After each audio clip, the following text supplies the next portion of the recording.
আসসালামু আলাইকুম।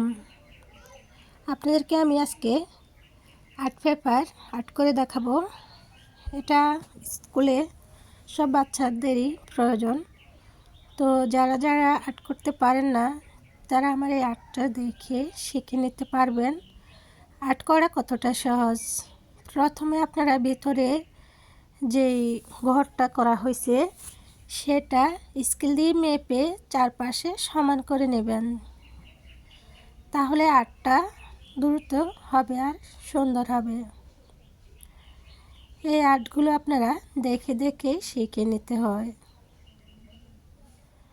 তো প্রথমে আমি পাতাগুলো এঁকে নিয়েছি, এঁকে দিয়ে দিলাম রং।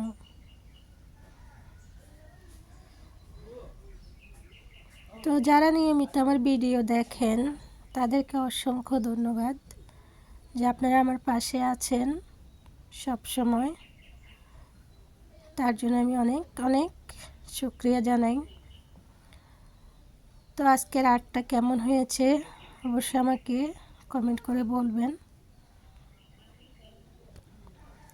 আমি এটা আমার বাচ্চার স্কুলের জন্য এঁকে দিচ্ছি, কারণ যখন ওদের প্রতিযোগিতা হয় আর্টের উপর বা ড্রয়িংয়ের উপর, তখন বাড়ি থেকে এভাবে এঁকে নিতে বলে। আসলে মা হতে হলে সব কিছুই জানতে হয়, না জানা থাকলেও শিখে নিতে হয়। এটাই হচ্ছে মায়েদের কাজ। মা হওয়া কিন্তু এতটা সহজ না।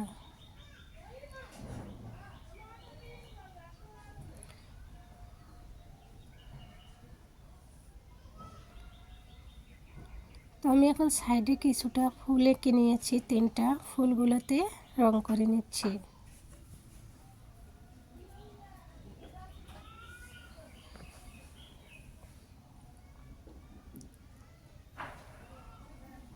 এটা হচ্ছে কলমের রং।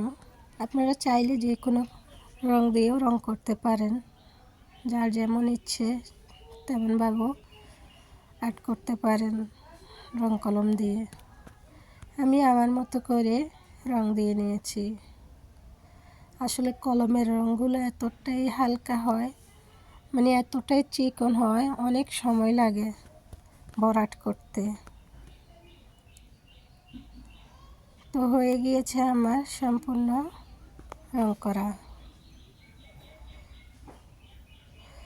তো আমি সাইডে দিয়ে, সাইডটা অনেকটা ফাঁকা দেখা যাচ্ছে, তাই সাইডে দিয়ে আরও কিছুটা ফুল এঁকে নিয়েছি যেন ফাঁকা দেখা না যায়।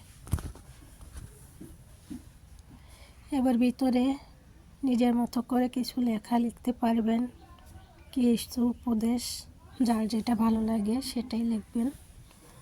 তো আল্লাহ হাফেজ।